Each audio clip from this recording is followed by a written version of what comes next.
शिवलिंग की प्रतिष्ठा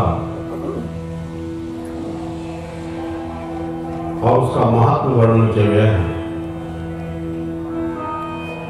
शिवलिंग का परिणाम आकार कितना होना चाहिए और किस स्थान पर और किस विधि विधान से शिवलिंग का पूजन अर्चन करना चाहिए। शुभ दिन और शुभ समय जानकर के दिन भी शुभ हो और समय भी शुभ हो। किसी भी तीर्थ किसी भी नदी सरोवर के तट पर पीठ सहित पार्थिव मिट्टी चाहे पाषाण चाहे लोहा चाहे रजत माने चांदी और चाहे स्वर्ण धातु और नील और रक्तवर्ण का हो चाहे कृष्णवर्ण का हो अथवा नवरत्नों से भी निर्माण किया जा सकता है। मतलब जिसकी जैसी सामर्थ्य हो उसी और लिंग का परिणाम 12 अंगुल ऊंचा होना चाहिए। 12 अंगुल ऊंचा होना चाहिए और कहते हैं इससे अधिक नहीं होना चाहिए। शिव पुराण में वर्णन किया गया है। क्यों? और फल का भी वर्णन किया गया है। और शिवलिंग की स्थापना हमेशा गर्भगृह में ही करनी चाहिए अंदर। और शिवलिंग की स्थापना के लिए अपने बंधु बांधवों को भी बुलाना है, मित्रों को भी बुलाना है, संबंधियों को बुलाना है, और फिर उसका पूजन करना है, अग्निहोत्र भी करना है, और सबको भोजन प्रसाद भंडारा भी कराना है, वो भी जरूरी होता है। पूजन करना चाहिए, षोडशोपचार पूजन। षोडशोपचार पूजन करने का बड़ा महत्व रहता है। 16 प्रकार से पूजन करने के लिए। और देखो पूजन करना है तो पूजन में तो वस्तुएं होना जरूरी है भाई। बिना वस्तुओं के पूजन नहीं होगा, बिना वस्तुओं के तो पूजन भी नहीं होगा। उससे भाव बनता है। क्या बनता है? भाव बनता है। इसलिए किसी का भी पूजन करना और कोई भी पूजन हो तो पूजन की परंपरा में ऐसा वर्णन करता है कि उसके लिए ये व्यवस्था होनी चाहिए। क्यों? शुद्ध समय भी हो, शुद्ध मन भी हो, और शुद्ध मंत्र भी हो, शुद्ध विद्वान भी हो, फिर शुद्ध भाव से पूजन करना चाहिए। मन ही मन श्रृंगार नहीं होता है। मन ही मन श्रृंगार तो वो करते हैं जिनके पास बाहर की कोई वस्तुएं नहीं है, वो मानसिक पूजन कर सकते हैं। लेकिन क्योंकि द्रव्य और वस्तु के बिना तो भाव बनता ही नहीं। जल से सूर्य देव को अर्घ्य देना है, और जल न मिले, मान लो रेगिस्तान में लोग हैं और बालू ही बालू है, तो ग्रंथों में कहते हैं कि बालू से ही अर्घ्य देना। प्रधानता भाव की है, बालू से भी अर्घ्य होता है सूर्य। आश्चर्य होगा तो एक फूल दे करके, पुष्प दे करके प्रणाम करना चाहिए। क्यों? गृहस्थों की जो मात्र बुद्धि है वो तो वस्तु में है ना। गृहस्थों की मात्र बुद्धि क्रिया में है, कर्म में है। तो ये सब विधान किया गया है किसके लिए? वस्तु और क्रिया का महत्व जिसके दिमाग में बैठा है, वो वस्तुओं के द्वारा और विधान से क्रिया के द्वारा भगवान शिव का अभिषेक करे, पूजन करे। पूजन में सारी वस्तुएं हो। क्यों? क्योंकि वस्तु और क्रिया के बिना कोई काम सफल नहीं होता। कोई भी काम में सफलता पाना हो तो भाई वैसी क्रिया भी करनी पड़ेगी। वहां से चल करके हाँ आना ये क्रिया ही तो है।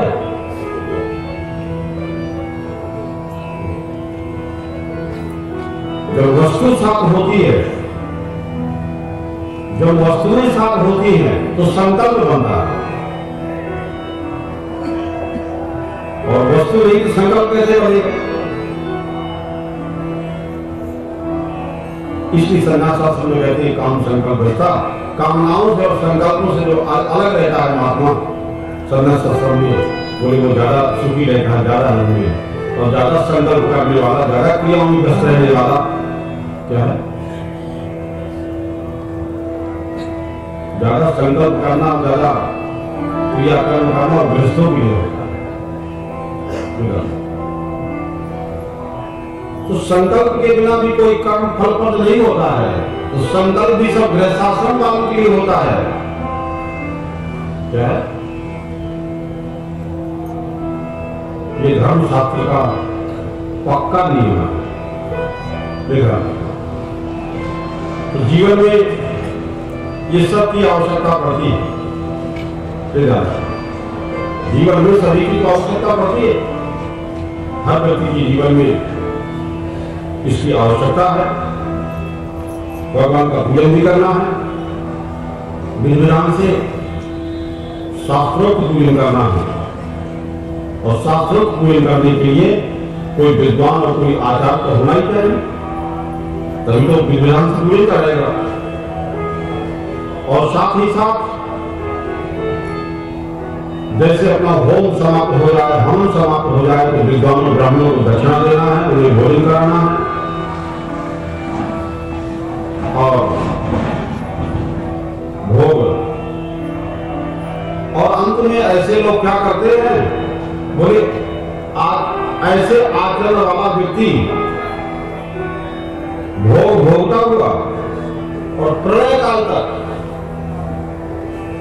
जैसे लोग वैकुंठ में निवास करते हैं, सब चीजें मुफ्त में मिल जाती है,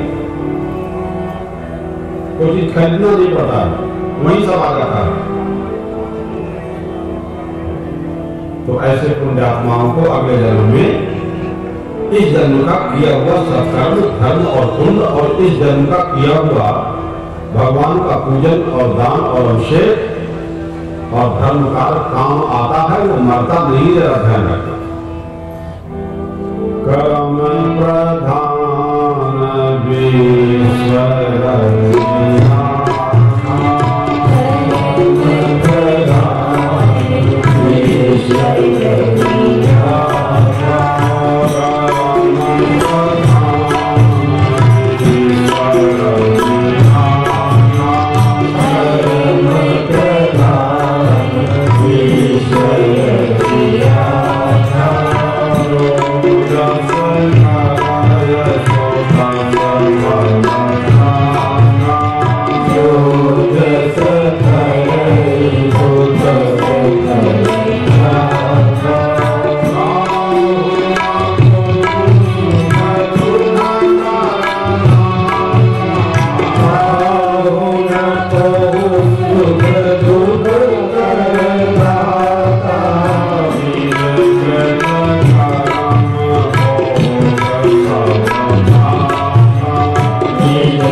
भगवान शिवलिंग की पूजन करने से, विधि विधान से, वस्तुओं से,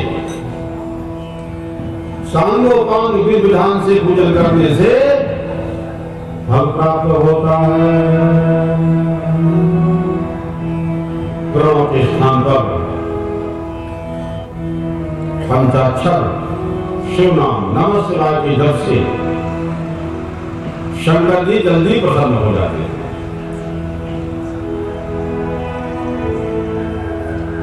मुक्ति तो मिलती है, लेकिन भुक्ति माने भोग भी मिलते हैं। मुक्ति मुक्ति दोनों मिल जाते हैं।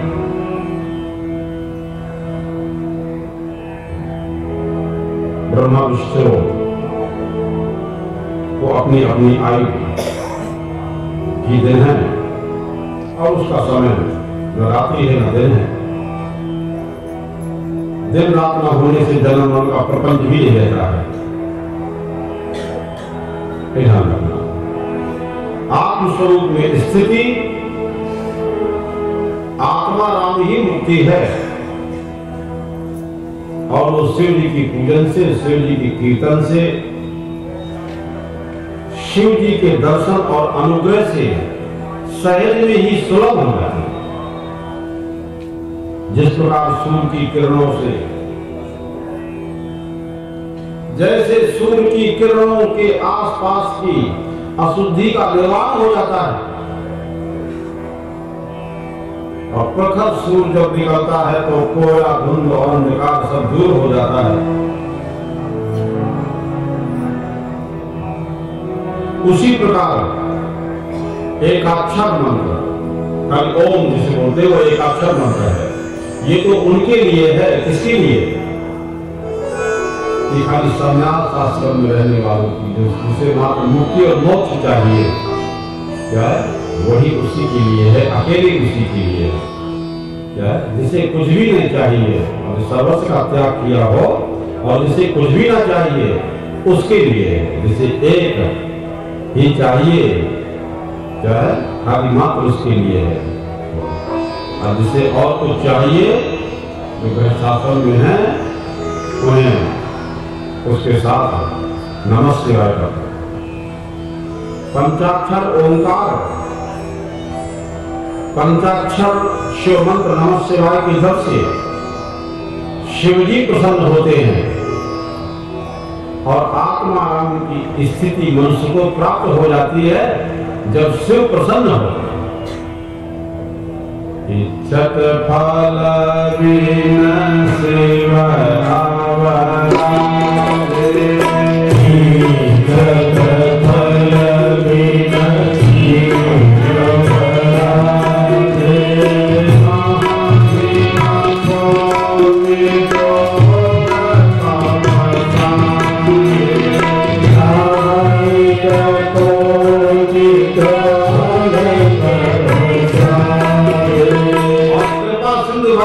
कृपा करते हैं तो हमारे अज्ञान को मिटा देते हैं,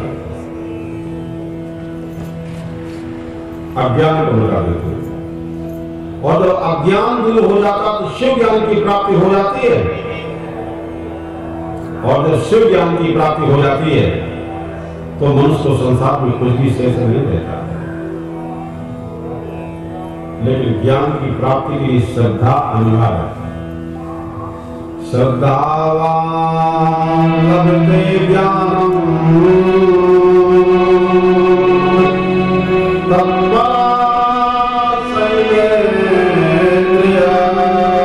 श्रद्धावान पुरुष ही ज्ञान को प्राप्त कर सकता है। श्रद्धा कीदृशी? बोले श्रद्धा कैसी है? तो कहते हैं वेद गुरु वेदांत वाक्य विश्वासा श्रद्धा, गुरु वेदांत वाक्य विश्वासा, उसी का नाम श्रद्धा। गुरु और वेदांत के वचनों में विश्वास होना, उसी का नाम श्रद्धा है। वो ज्ञान का आधार क्या है भाई? ज्ञान का आधार भी तो श्रद्धा है ना। जिसकी जिसमें श्रद्धा होती है, याद रखना, वो उसी प्रकार का ज्ञान प्राप्त कर सकता है। और हम आप लोगों को जितना जितना ज्ञान प्राप्त हुआ है, जिसकी जैसी श्रद्धा थी वैसे ज्ञान प्राप्त हुआ। गीता में कहते हैं श्रद्धावान लभते ज्ञानम्। जिसकी किसी में श्रद्धा नहीं है वह ज्ञान प्राप्त करने का अधिकारी नहीं है, क्योंकि ज्ञान का मार्ग और मोक्ष का मार्ग अज्ञात है।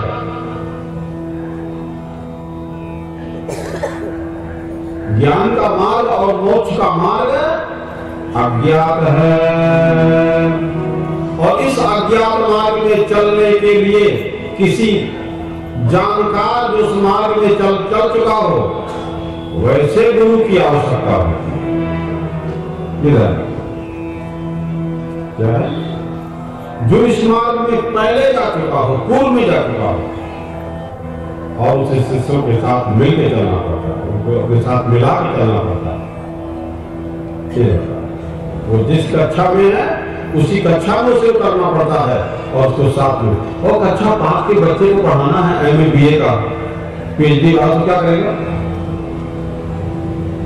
उसे अपनी ऊंचाइयों को प्रत्याग करके कक्षा 5 में ही आना पड़ेगा ना, और कक्षा 1 में ही तो आना पड़ेगा, तब तो उसको साथ में लेके चल सकता है ना। अगर अपनी ऊंचाइयों को प्रत्याग नहीं करेगा, अपने अभिमान का प्रत्याग नहीं करेगा, और उसके साथ सामंजस्य नहीं करेगा, तो बेचारा जैसा वैसे रह जाएगा। ध्यान रखना, वही इस मार्ग का सच्चा मार्गदर्शक हो चुका है। पूर्व में जो मार्ग तय कर चुका है, उस मार्ग में जो चल चुका है, इसलिए ऐसे गुरु में विश्वास करके और इस मार्ग में चलने से ही सफलता मिलती है, और मनमानी कुछ करने का मार्ग नहीं। विश्वास न होने पर उपदेश भी जल्दी ध्यान में नहीं आएगा। श्रद्धा बिना भाग्य की नहीं होगी, श्रद्धा बिना भक्ति नहीं होगी,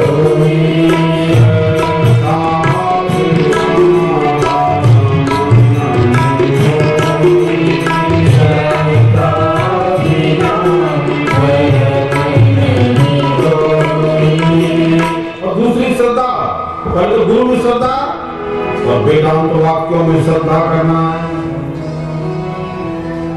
जिस ज्ञानी ऋषियों ने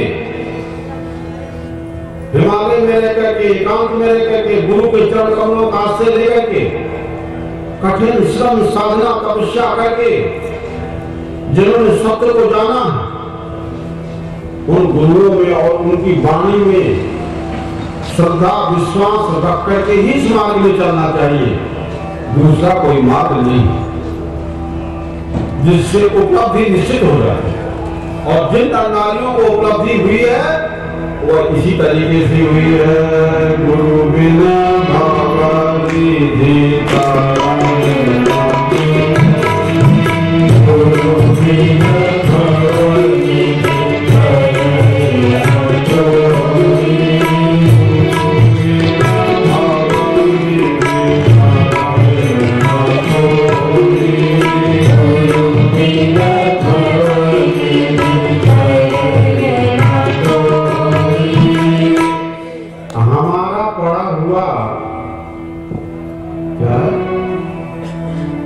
पड़ी हुई विद्या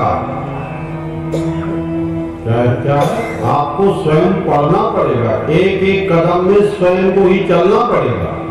आपके बदले कोई दूसरा नहीं पढ़ सकता, आपके बदले कोई मार्ग दूसरा तय नहीं कर सकता, आपके बदले कोई दूसरा श्रद्धा विश्वास नहीं कर सकता है। अपने को स्वयं को ही करना पड़ेगा। क्या है? स्वयं को ही पढ़ना पड़ता है ना बचपन से। इधर रखना, दोनों का आश्रय लिए बिना, दोनों माने गुरु और वेदांत के वाक्यों में विश्वास रखना वही श्रद्धा है, और गुरु और वेदांत के वाक्यों में श्रद्धा नहीं है। गुरु बना भी लिया पर गुरु और वेदांत के वाक्यों में श्रद्धा नहीं है तो कोई भी नर नारी इस मार्ग का पथिक नहीं हो सकता है, माने इस मार्ग में आगे नहीं बढ़ सकता है। सृष्टि का एक ही सत्य है, जिसे वेदांत में ब्रह्म कहा गया, वही शिव होते हैं, वही विष्णु होते हैं, वही शक्ति होते हैं, वही गणपति होते हैं, वही सूर्य होते हैं, वही रामकृष्ण आदि अवतार होते हैं। वहां ब्रह्म समस्त में ईश्वर कहा जाता है, वही ब्रह्म समस्त में ईश्वर कहते हैं, और वही ब्रह्म दृष्टि में आत्मा कहा जाता है। दृष्टि में वही आत्मा कहा जाता है और समष्टि में वही ईश्वर कहा जाता है। ध्यान रखना, ईश्वर जीवन ही नहीं, ईश्वर जीवन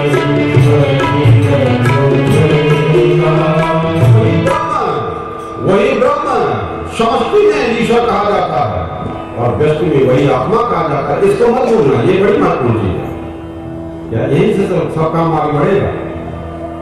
क्या समष्टि में वही ब्रह्म, समष्टि में माया का आश्रय लेता है तो वो ईश्वर कहलाता है, और व्यष्टि में, व्यष्टि माने एक, क्या है? हर एक जो वस्तु है, हर एक जो शरीर है, व्यष्टि में वही आत्मा। इसलिए आत्मा की एकता का बोध होना चाहिए। सृष्टि का एक ही सत्य है, दूसरा नहीं है, और ब्रह्म ईश्वर, और फिर इसलिए आत्मा की एकता का बोध गुरु के सिवा, आध्यात्मिक गुरु के सिवा और किसी कर्म काम, किसी उपासना के द्वारा, किसी अन्य साधन के द्वारा वो सिद्ध नहीं होता। ये ध्यान रखना जरूरी है। उसका ज्ञान ही मोक्ष है, एकमात्र कारण, और उसके ज्ञान के लिए गुरु होता है। जीव और ब्रह्म की एकता का अनुभव होना ही मोक्ष कहा जाता है। और वो कौन करवाएगा? उस तो गुरु ही करवा सकता। इसलिए उसकी पूर्ण श्रद्धा रख करके ही इस मार्ग में चला जा सकता है। अन्य कोई उपाय काम नहीं आ सकता है। तो मनुष्य में श्रद्धा जरूरी है और समाधान होता है। चित्त की एकाग्रता ही समाधान है। चित्त की जो एकाग्रता है ना, उसी से समाधान होता है। गुरु बार बार समझाता रहेगा, हर साल समझाता रहेगा, लेकिन चित्त की एकाग्रता नहीं है तो आपका समाधान नहीं होगा। फिर वहीं आप खड़े हो जाओगे, फिर वही प्रश्न पूछोगे हर बार। तो चित्त में जो वासना है, सब जीव अपनी वासना लेकर के आए हुए हैं। चित्त में वासना है जिससे वो उसकी पूर्ति के लिए विषयों की ओर मन भागता रहता है, और विषयों की पूर्ति न होने से उसे दुख होता है।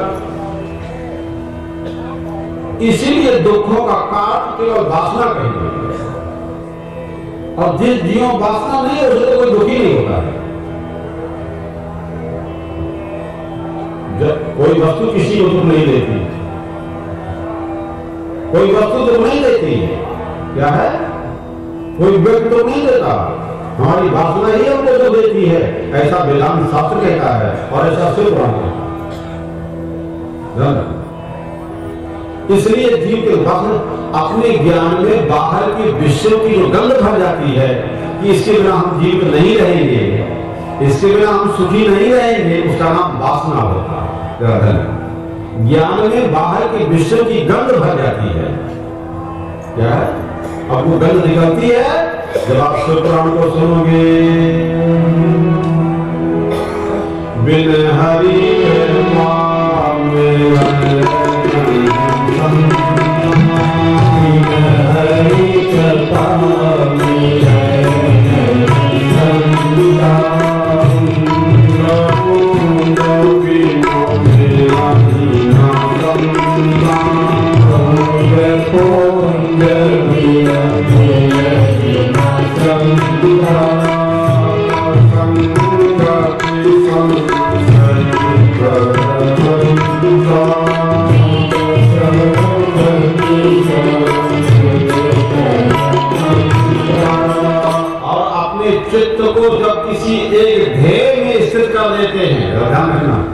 अपने चित्त को जब एक ध्येय में स्थित कर देते हैं, क्या है, अपने चित्त को एकाग्र करके एक ध्येय में स्थित कर देना, ध्यान रखना, तो विषयों की ओर भागना, ये चित्त बंद हो जाता है। और जिस नारी की जीवन में कोई ध्येय नहीं होता है, उसका मन ज्यादा भागता है। भागता सभी का और कुछ ज्यादा भागता है, लेकिन जिसके जीवन का ध्येय होता है, क्या है, और ध्येय में अगर चित्त लग जाता है, या अपने इष्ट में चित्त लगा रहे, स्वामी में चित्त लगा रहे, गुरु चरणों में चित्त लगा रहे, तो उससे क्या है, बोले वो चित्त क्या है, जैसे वासना से वासना कटती है, ऐसे उपासना से ही वासना कटती है। इसलिए गुरु की उपासना, शिव की उपासना, विष्णु की उपासना, संप्रदाय परंपरा से किसी गुरु ने जो इष्ट मंत्र दिया हो और जो गुरु हो, बोले उसकी उपासना करने से और जगह की जो वासना है वो कट जाती है। जब चित्त एक जगह जुड़ जाता है तो हमें वासना भड़काती रहती है, स्थिर नहीं होनी चाहिए। तो जब विषयों की ओर भागना बंद हो जाता है, क्या है, जब चित्त किसी एक ध्येय की ओर एकाग्र कर दिया जाता है, गुरु ने एक मंत्र दे दिया, एक इष्ट दे दिया, और एक अब अपने चित्त उसमें अपना ध्येय बना लेना है, फिर अपने आप धीरे विषयों की ओर भागना बंद हो जाता है।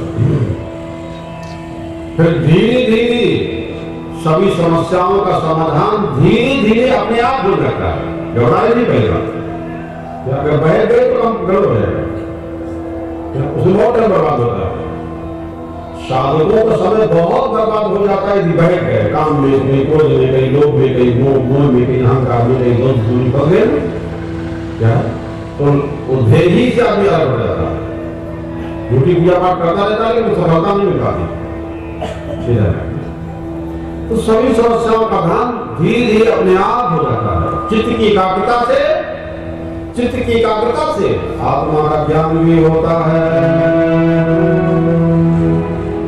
और फिर जिससे समस्याएं अपने आप हल हो जाती है। अपने आप सब समस्याओं का हल करने की क्षमता उसके अंदर आ जाती है। हर कठिनाइयों में, हर विपत्तियों में, हर परिस्थितियों में संघर्ष करने की सामना उसके अंदर आ जाती है, दृढ़ता आ जाती है।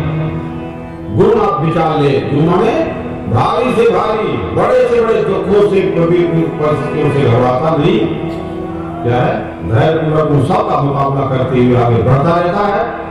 ये ध्यान रखना जरूरी है।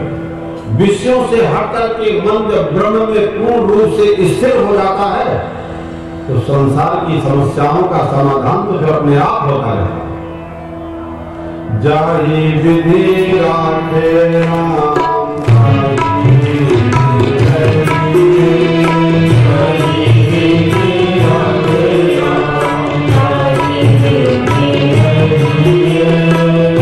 जीवन की परम उपलब्धि है। यही मनुष्य जीवन का परम लक्ष्य है और यही मनुष्य जीवन का परम उपलब्धि है। यही ज्ञान अवस्था है जिससे सृष्टि के सत्य और सत्य का बोध हो जाता है। यही तो ज्ञान अवस्था है जिससे बोध हो जाता है, बोध हो जाता है। मनुष्य अपने अज्ञान के कारण कई प्रकार के झूठे कल्पित बंधनों का निर्माण कर लेता है। मोक्षोत्तम क्यों? मोक्ष क्या है? मेरा मोक्ष हो, ऐसी इच्छा होना, यही मोक्षता होती है। तो पहले तो हमारे अंदर मुक्त होने की इच्छा हो ना। अगर मुक्त होने की इच्छा ही ना होगी और कहीं गुरु बना लिया और मुक्त होने की इच्छा ही नहीं है तो काम नहीं बन जा रहा। भाई गुरु तो बना लिया, मुक्त होने की इच्छा ही नहीं। सुना है कि बिना गुरु की मुक्ति नहीं होती है, बहुत लोगों ने बनाया तो जाकर दूसरे बना दी। लेकिन मुक्ति और मोक्ष के किस उद्देश्य से बनाया है आपने? अलग अलग निमित्त से अलग अलग गुरु होते रहते हैं। क्या है? भौतिक विश्व के अलग अलग गुरु होते हैं और अध्यात्म विद्या भौतिक विश्व गुरु को ले जाते हैं बार बार, और अध्यात्म विद्या के, ब्रह्म विद्या के गुरुओं को बार बार बदला नहीं जाता, नहीं होता। क्या है?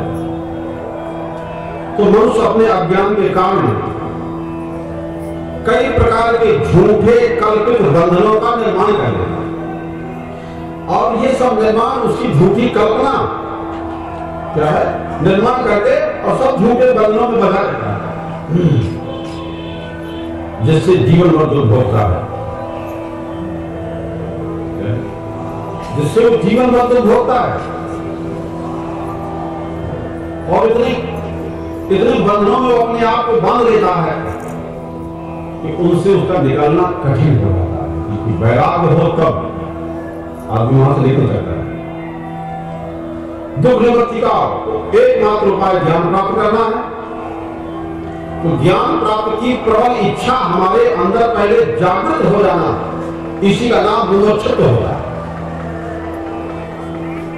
पहले ज्ञान प्राप्त करने की इच्छा तो जगह हमारे अंदर, और ज्ञान प्राप्त की इच्छा जगह तो कहां जाएंगे? तो बाजार में नहीं जाएंगे। क्या है? तो कहां जाएंगे? किसी सदगुरु की शरण में जाएंगे। इसी ज्ञान से अज्ञान का नाश होकर के जीव चेतना मोक्ष को प्राप्त हो जाती है, जो परम आनंद की अवस्था, समाधि अवस्था में जीवन और ब्रह्म की एकता का बोध हो जाता है। और यही अद्वैत की अवस्था है जिससे जान करके तब वो मोक्ष का अधिकारी हो जाता है। मोक्ष प्राप्त करने की वैराग और मोक्षता ही कारण है, इसलिए इसके बिना मोक्ष संभव नहीं। वैराग भी हो और मोक्षता माने खूब प्रबल मुक्त होने की इच्छा हो, उम्र चाहे लो क्या, और बचपन से अगर मोक्षता जागृत हो जाए तो वो मुक्त हुए बगैर रह नहीं सकता है, कोई उसको रोक नहीं सकता है। उसकी उत्कट अगर जिज्ञासा हो जाए कि मुझे जानना है, मुझे गुरु के पास जाएगा। हमारी प्रश्न क्या, लोभ चाहिए, लाभ चाहिए, कामना चाहिए, और अगर किसी प्रकार का स्वार्थ और हो और किसी प्रकार के अगर रागद्वेष में आदमी फंस जाए कि चाइना फंस जाए तो फिर अधूरा बना रहेगा वो। क्या है? क्योंकि जीवन में अगर और माया दूर नहीं हो पाई तो माया कहाँ दूर होती है? माया दूर होती गुरु के चरणों में जाकर। और वहां यदि हम अपनी माया नहीं छोड़ते हैं, वहां भी छिपाव बुरा करते हैं, तो किसी भी साधन से माया दूर होने वाली नहीं है। क्या सारा जीवन पूजा पाठ करो तो माया नहीं छूटती। तो ऐसे पूजा पाठ करने वाले भी दुखी लोग होते रहते हैं, अधूरे रहते हैं। 4 साधन हैं: विवेक, वैराग्य, खट संपत्ति, मैं 6 संपत्तियां और मोक्षता। तो साधन के बिना साध्य की प्राप्ति नहीं होती। साधन धाम मोक्ष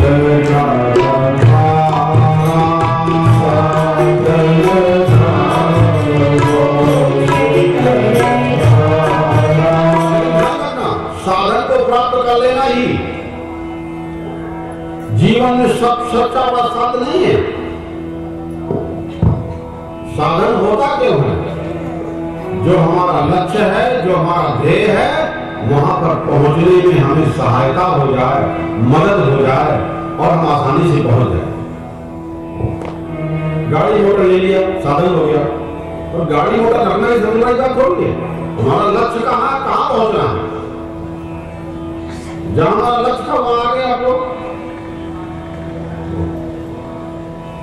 मोक्ष प्राप्ति के लिए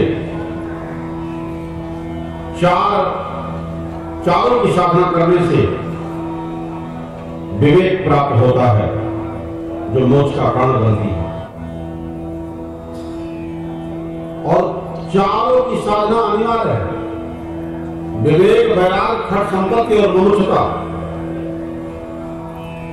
बुद्धि निर्मल होकर के स्थिर हो जाती है, और बुद्धि जब निर्मल होकर के स्थिर जाती है तो आत्मा के ज्ञान के प्राप्त करने में सहायता हो जाती है। आत्मज्ञान की अवस्था में आत्मा और अनात्मा का भेद ज्ञान होता है, और झूठे बंधन समाप्त होकर के फिर साधक धीरे मोक्ष को प्राप्त कर लेता।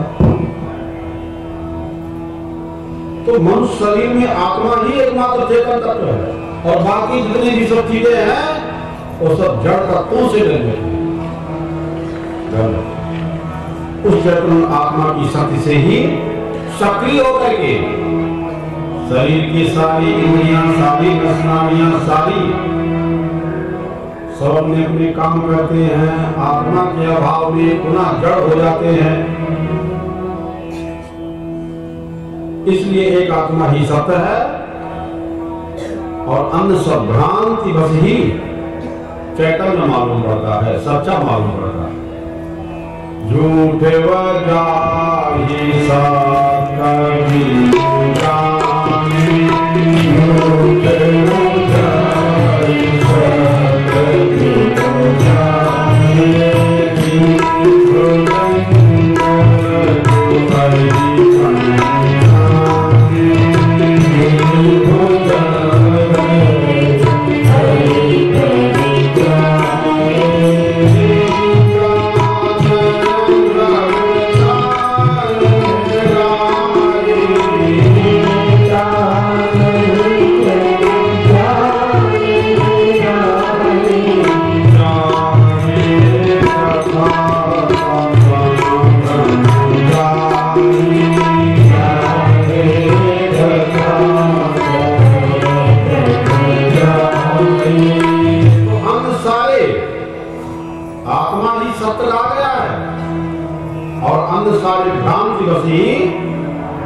चैतन्य जैसे प्रतीत हो, एक मिथ्या धारणा मात्र है। अब देखो हमारे अंदर जो मिथ्या धारणा बन गई है, और ये मिथ्या धारणा छूटना बहुत कठिन है, किसी अन्य उपायों से छूट नहीं पाती। क्या और धारणाएं बनती रहती, और धारणाएं बनती रहती। इसीलिए इस आत्म तत्व का प्रत्यक्ष अनुभव कर लेना ही मनुष्य की ज्ञान अवस्था है, जिससे कि सत्य और मिथ्या का, जड़ और चेतन की भिन्नता का बोध होता है और सृष्टि के मूल तत्व को जान लेना ही वही तो सत्य विवेक है। ये ज्ञान से ज्ञात हो जाता कि आत्मा ब्रह्म रूपी चेतन शक्ति का ही एक अंश है और जो जिसका अंश होता है वह उससे पृथक नहीं होता है। अंश हमेशा अंशी की ओर झुकाव होता है। देखो जल कहां भाग रहा है, वो और जल तो वहीं भाग रहा है।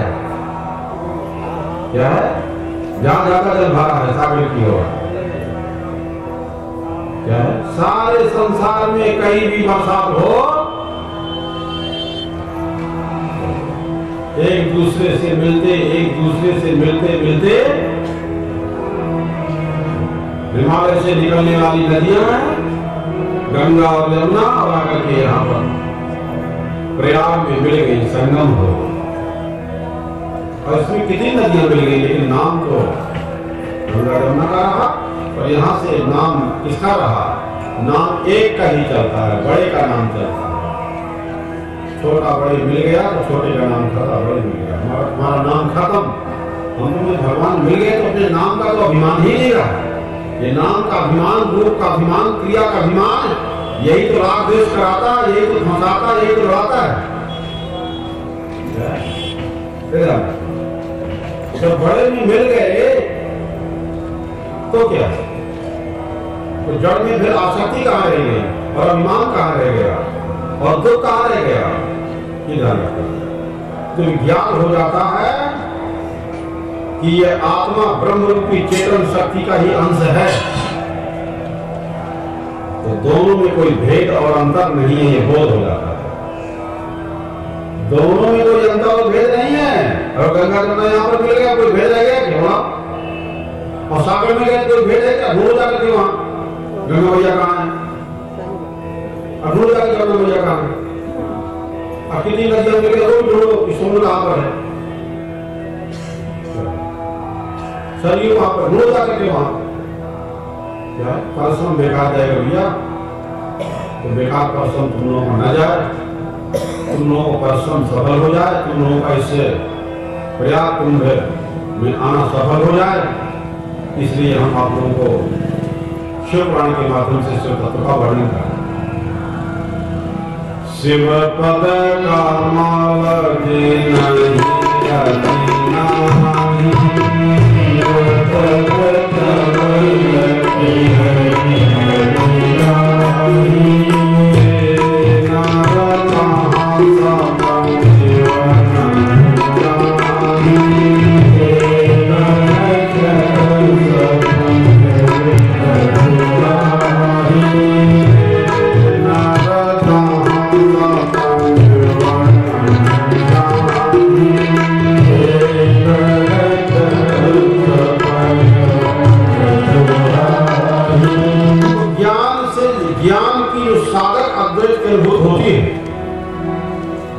ज्ञान से साधक को, साधन करने वाले को ज्ञान से ही अद्वैत की अनुभूति होती है।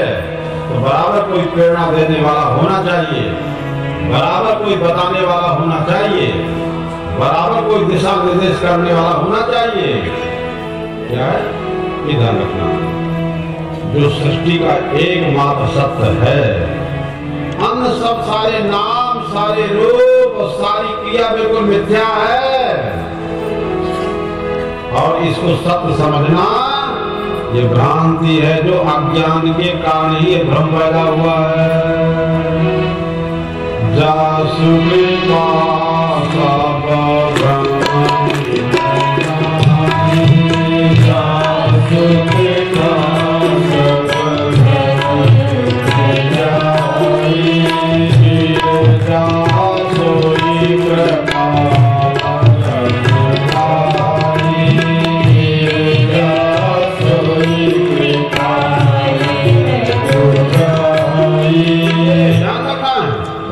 शंकर कृपा करते हैं कि कोई भगवान की भक्ति करे, भगवान का नाम ले, श्रद्धा से कथा श्रवण करता रहे, तो सुनते सुनते भी उसका कल्याण होता है। अनपढ़ व्यक्ति क्यों ना हो, अनपढ़ व्यक्ति के लिए श्रद्धा बहुत काम करती है। श्रद्धा पूर्वक चलता रहे, चलता रहे, चलता रहे, बस भगवान शिव कृपा से अलौकिक ज्ञान का अनुभव कर लेता। तो ये और धीरे धीरे जो भी कोई हो, यदि क्षत्रिय श्रद्धा भाव से विधि विधान का पालन करते हुए पंचाक्षर प्रणव मंत्र का, शुभ मंत्र का 5 लाख संख्या में जप करता है, तो कहते हैं वो ब्रह्मत्व को प्राप्त कर लेता है। वैसे करे तो और धीरे धीरे आगे बढ़ता है, उन्नति होती है, क्रम से मुक्ति होती है। नीचे से नीचे जात वाला हो गए वो भी क्या है, पंचाक्षर मंत्र का जप करता है, तो वो भी क्रम से ऊपर ऊपर बढ़ता है। क्या है, जन्म निष्काम भाव से पूर्ण निष्ठा के साथ जो शिव का पूजन करता है, आराधना करता है, पंचाक्षर मंत्र का जप करता है, उस शंकर जी को प्रिय तो लगता ही है, लेकिन प्रिय ही नहीं, शिव पुराण में वर्णन किया गया है कि वो स्वयं भी स्वरूप हो जाए।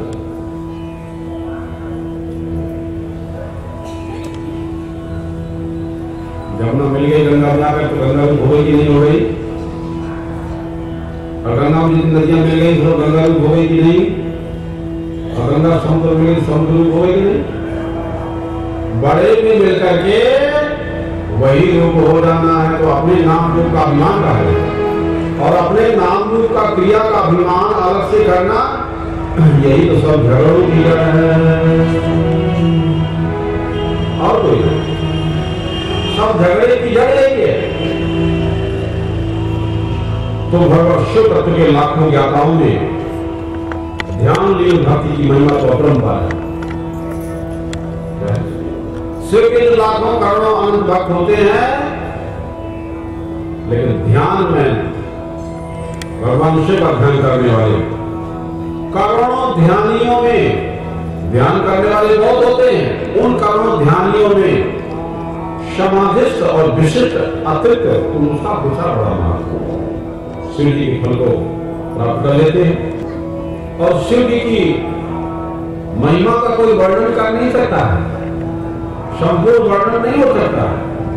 शिव भक्त पुरुष के स्वरूप, शिव भक्त पुरुष के स्वरूप और शिव भक्त स्त्री के शक्ति रूपा हो जाने से पुरुष जितने हैं वो शिव रूप हो जाते हैं, और स्त्रियां जितनी हैं वो शक्ति रूपा हो जाती हैं, और उनकी आवागमन से मुक्ति हो जाती है। स्त्री पुरुष कोई भी हो, तो शिव की भक्ति करने का अधिकार है, और पंचाक्षर मंत्र का संकीर्तन और नाम स्मरण करने का अधिकार सभी जात सभी वर्ण के लोगों को। ओम नमः शिवाय, ओम नमः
प्रकृति आदि 8 बंधनों में बंधा हुआ जीव बद्ध होता है।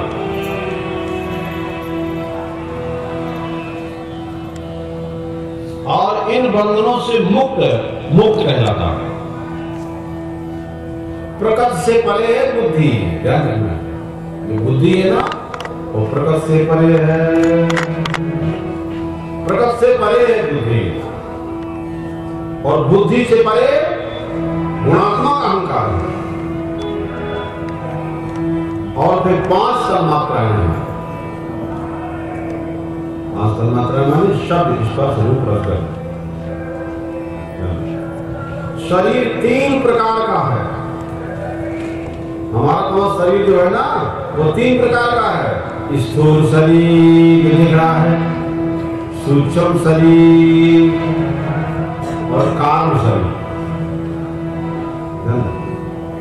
3 शरीर। कार्य करने वाला क्या है? कार्य करने वाला स्थूल शरीर है। कार्य किससे होता है? इसी स्थूल शरीर से होता है। क्या है? पुरस्कार इसी को मिलता है, सजा भी इसी की होती है, निंदा भी इसी की होती है और स्तुति भी इसी की होती है, स्थूल शरीर। और पहचान जो होती है वो स्थूल शरीर से होती है। किस वर्ण का है, किस माता पिता का है, किस ग्राम का है, किस देश का है। बच्चे तो यही बताना पड़ेगा ना कि उस जिले के हैं, उस गांव के, उस घर के, उस प्रदेश के, उस देश के, उस माँ बाप के, जो उस गुरु की शिष्य है। संन्यास आश्रम में परिवार संबंधियों घर का पता नहीं बताया जाता। संन्यास आश्रम में गुरु परंपरा का पता बताया जाता है, जब उस गुरु के शिष्य है, और वहां गुरु की परंपरा ही चलती है। परंपरा तो स्थूल कार्य करने वाला स्थूल शरीर और इंद्रिय भोग सुख दुख भोगने वाला सूक्ष्म शरीर। सुख दुख भोगने वाला कौन है? सूक्ष्म शरीर, इंद्रिय भोग और सूक्ष्म शरीर। और विविध योनियों में उत्पन्न होने का आधारभूत शरीर कारण कहलाता है।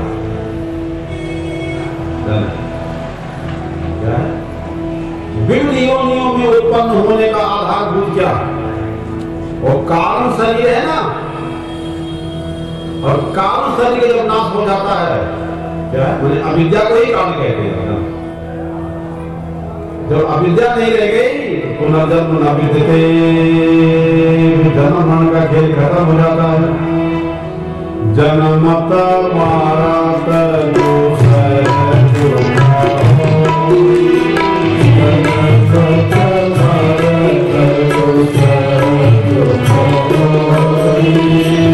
कर्मों का फल सुख होता है और पाप कर्मों का फल दुख कहलाता है। कर्म की रज्जु में बंधा जीव कहीं भाग नहीं सकता है, उसको उस योन में जन्म लेना पड़ता है और सुख दुख का हिसाब किताब पूरा करना पड़ता है।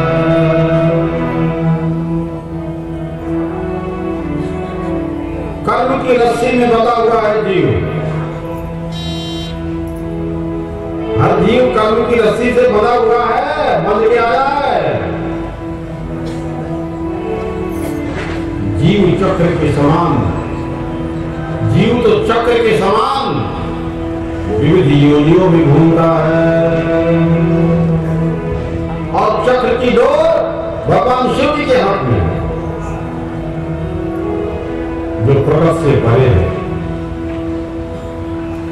प्रकृति को अपने बस में रखने के कारण ही उसके शिव नाम की सार्थकता। जन्म मरण के बंधन से निवृत्ति की इच्छुक व्यक्ति को हमेशा शिव जी की शरण में जाना चाहिए। पूज्या महेशो ही प्रकृता परमा शिवा भागवत करना चाहिए। और साधन होते सत्यम पूजक विशेषता क्या है? शिव जी तो आशुतोष है, मैंने जल्दी प्रसन्न होने वाले हैं, सदा फल देने वाले, ये नहीं कभी जन्म मिले। क्या है?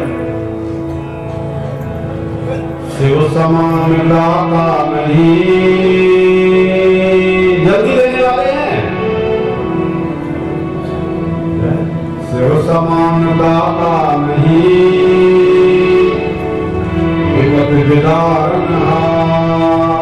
विपत्ति को बहुत जल्दी मिटाने वाले हैं भरोसा है। और उनके समान कोई दाता नहीं है। और लोग तो सोच के लेता है कि हमारे लिए रहेगा ना रहेगा, लेकिन उसे तो क्या उसे कुछ समझना नहीं। अपने भक्तों को कृतकृत करने में, अपने भक्तों को कल्याण करने में शिव पुराण में वर्णन किया गया है कि शंकर जी अधिक समय नहीं लगाते, इसलिए उनका नाम आशु माने जल्दी, तोष माने प्रसन्न होने वाले, इसलिए उनका एक नाम आशुतोष है। आशुतोष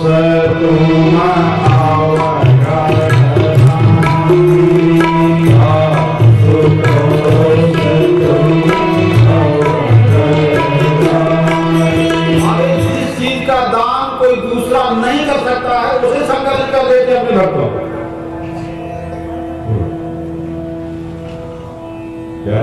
जो दान दुनिया का कोई दूसरा देवी देवता नहीं कर सकता और न कर सका है, वह दान करने में समर्थ है शिव जी। इच्छत फल बिना शिव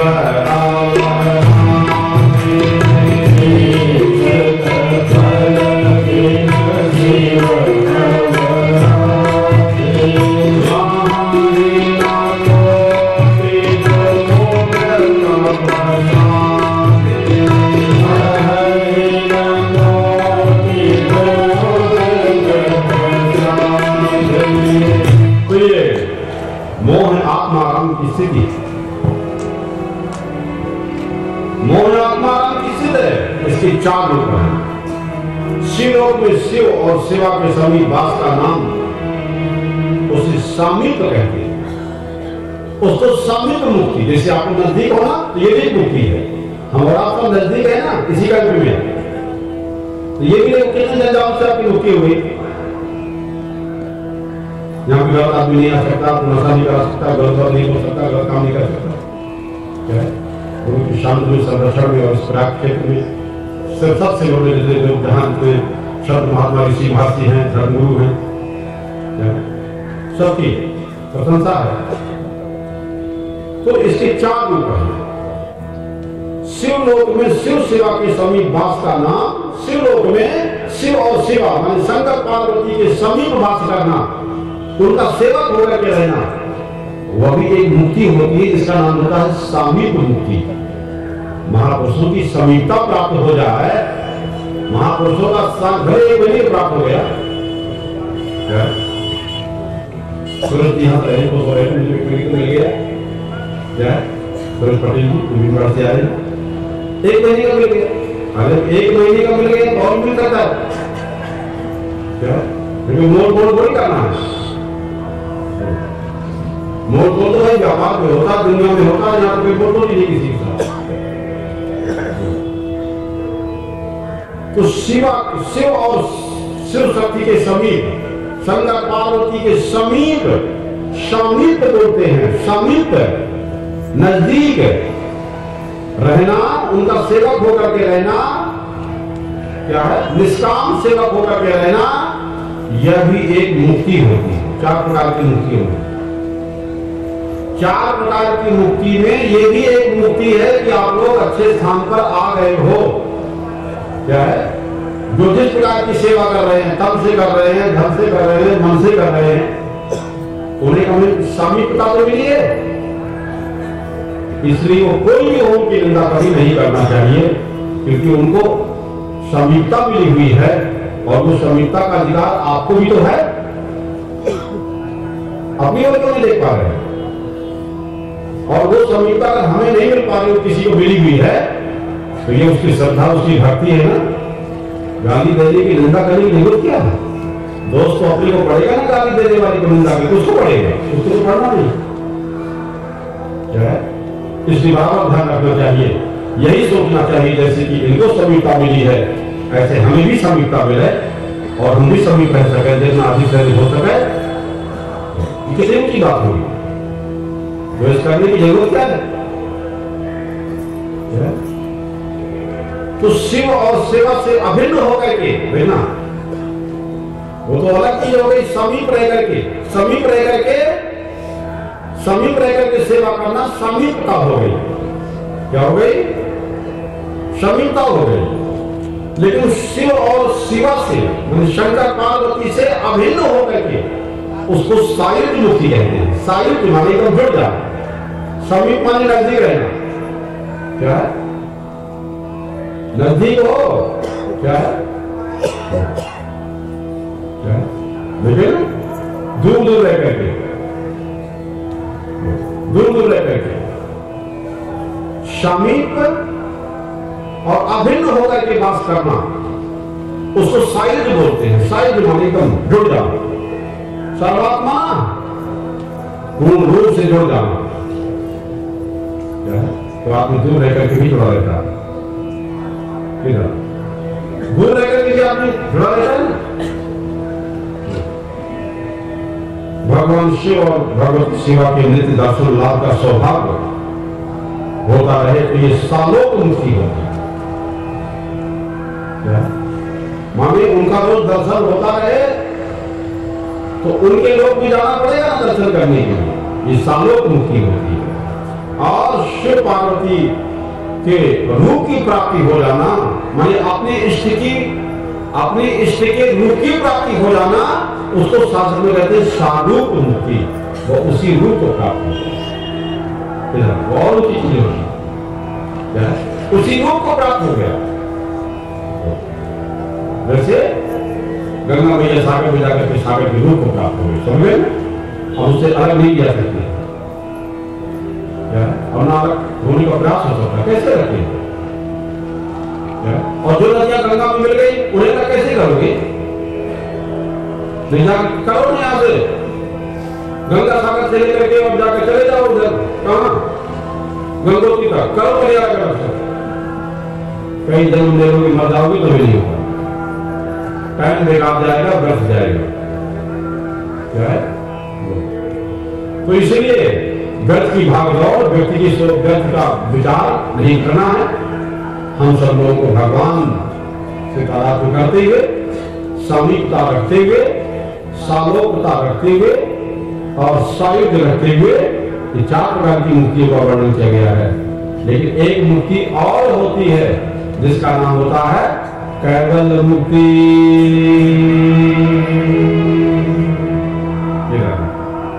वो जिसको नहीं मिलती, कम से कम अच्छा, कम से कम आपके दर्शन कर ले, समय समय पर पास में लेकर के सेवा काम कर रहे हैं, कोई कुछ नहीं, कोई कुछ।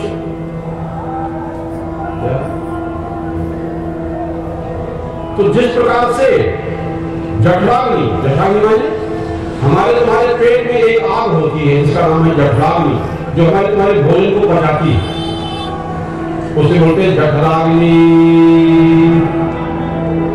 जठराग्नि खाए पदार्थों के सार तत्व को पृथक पृथक रूप से ग्रहण करके शेष जो निसार होता है शरीर के अंदर, भोजन का सार तत्व होता है वो ग्रहण कर लेता है, लेकिन जो निसार होता है उसे मल द्वार से बाहर निकाल फेंक देती है कि नहीं? और कौन फेंक रही है? अग्नि तो फेंक रही है। और अग्नि मंद हो जाए तो भोजन पचेगा नहीं, मल द्वार से गंदगी बाहर निकलेगी नहीं, अंदर सड़ता रहेगा और पेट में सड़ता रहेगा, मल को कैंसर होगा। क्या हो गया? इसलिए जहां तक हो गए मल को जो है बाहर सफाई करते रहना चाहिए।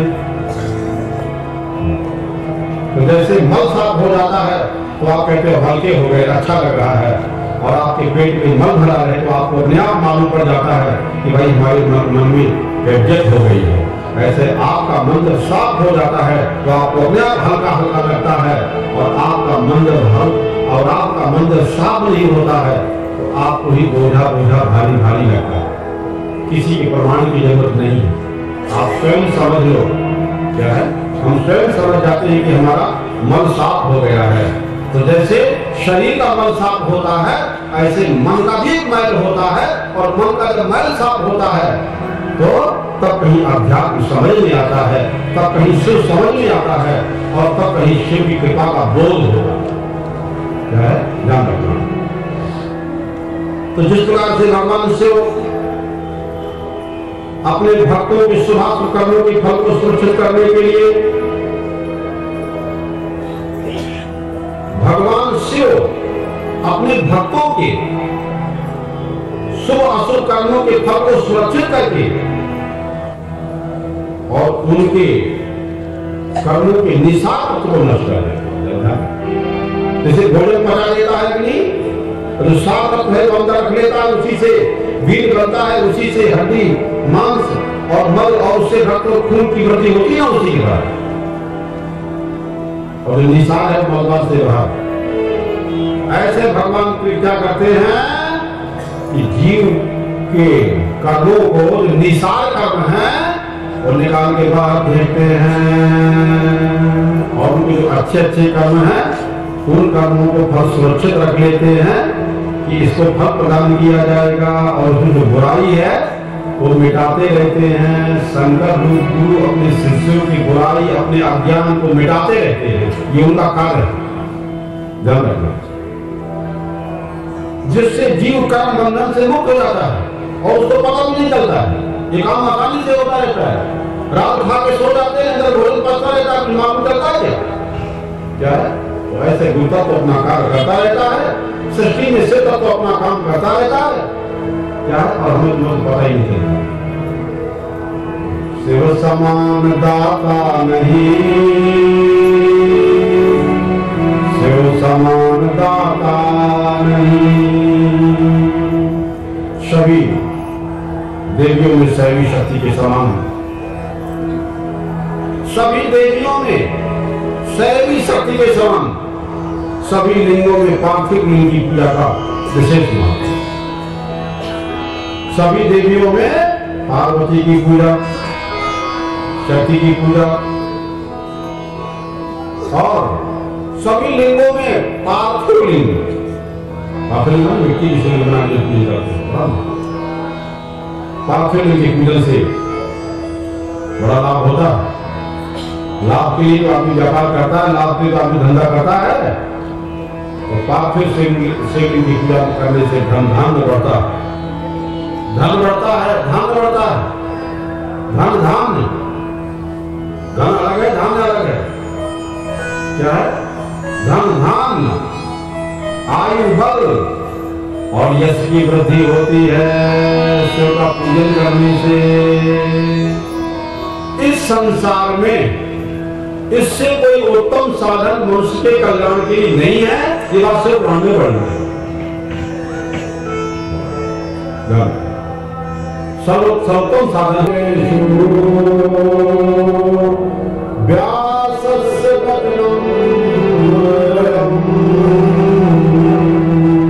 अठारह पुराणों में वेद व्यास ने खाली 2 बात कही, बाकी सब विस्तार है, कथा कहानी छोड़ दो।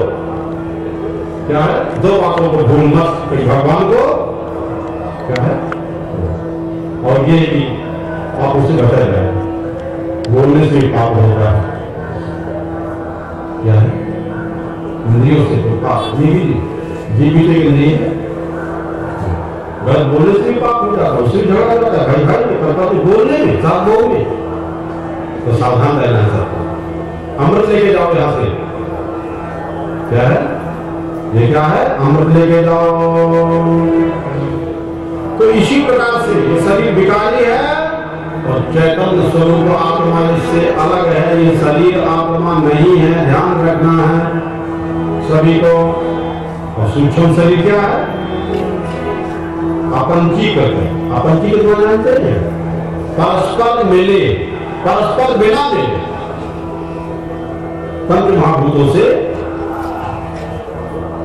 शुभाशुभ कर्मों से निर्मित, शुभ दुखादि भोग का साधन 5 ज्ञानेंद्रियां, 5 कर्मेंद्रियां और 5 प्राण, 15 हो गए, और एक मन और एक बुद्धि।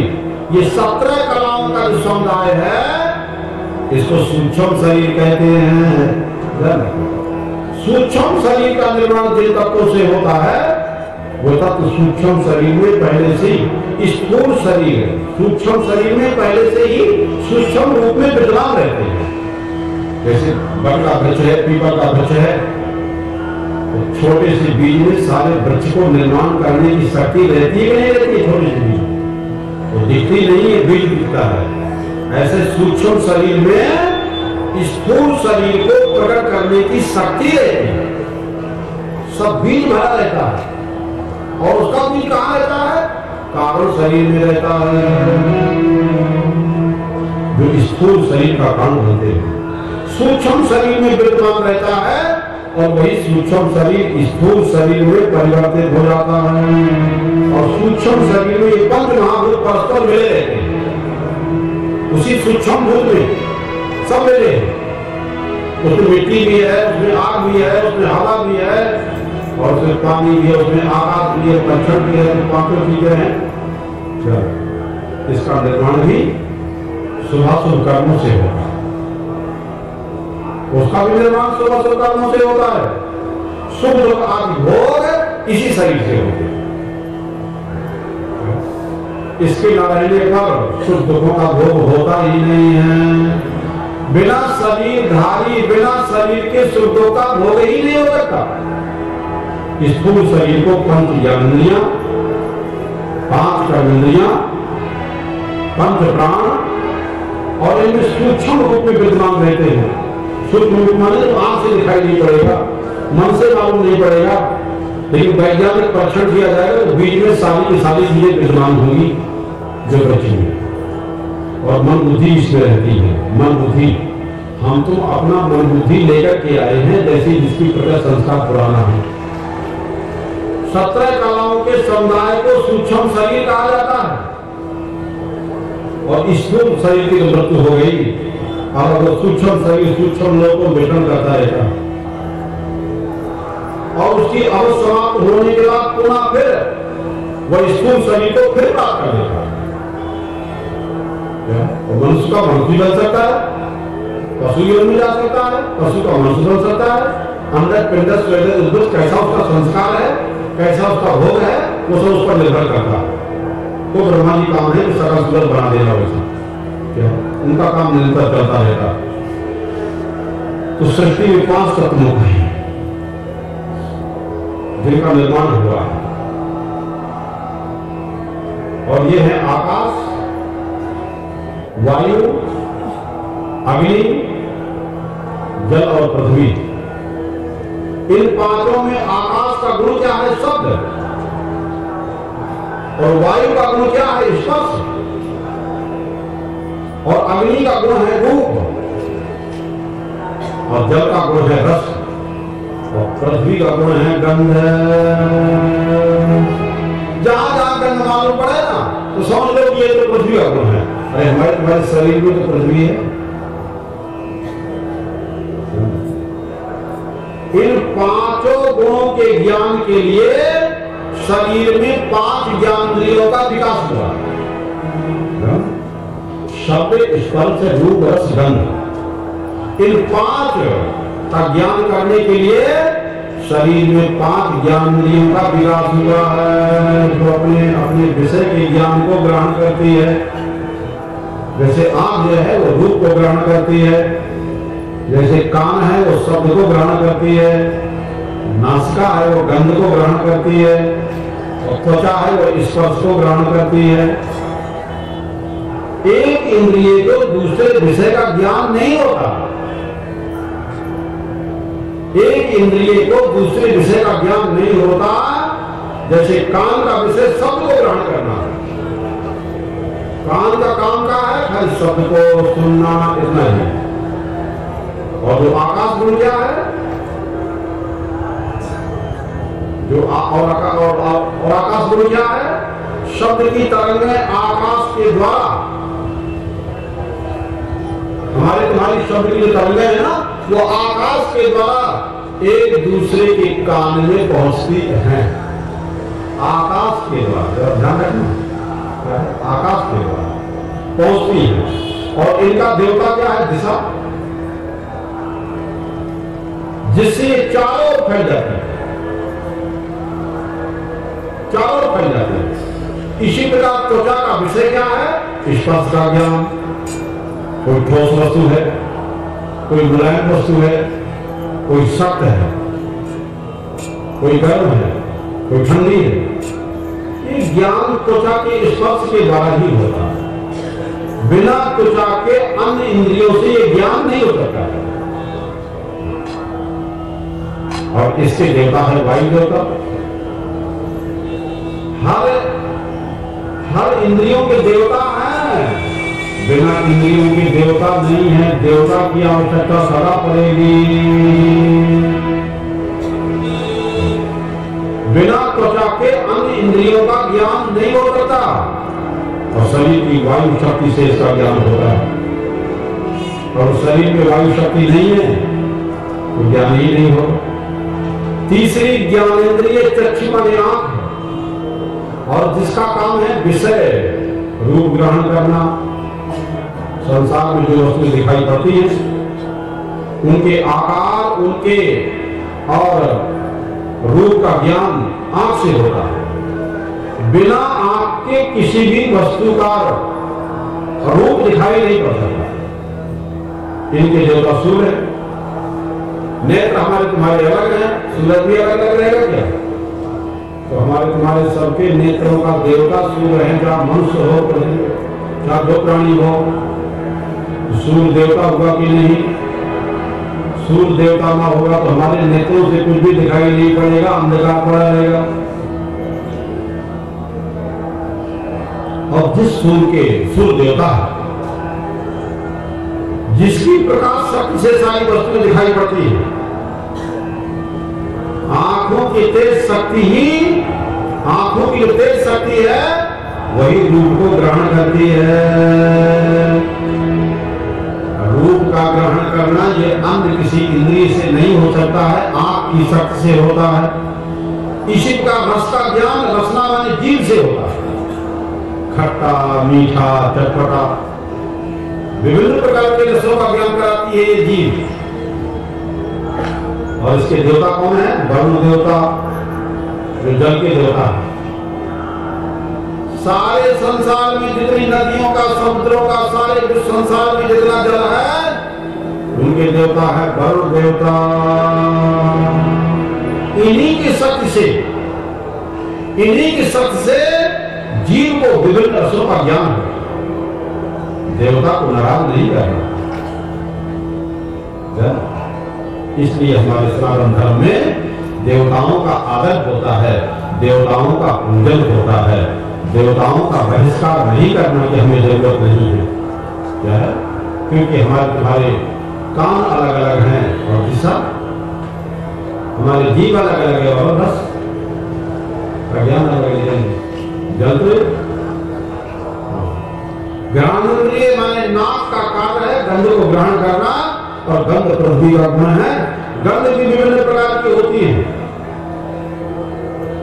और उनको ग्रहण करके वस्तु का ज्ञान किया जा सकता है। ध्यान रखना, विभिन्न प्रकार के फूल हैं, मिट्टी, इत्र आदि का गंध के द्वारा सूंघ करके ज्ञान होता है। और इसके देवता हैं अश्विनी कुमार। उनके देवता कौन है? अश्विनी कुमार। देवता का जानते हैं? उस एक ही चेतन शक्ति की विभिन्न प्रकार की शक्तियां हैं। ध्यान रखना, देवता क्या है?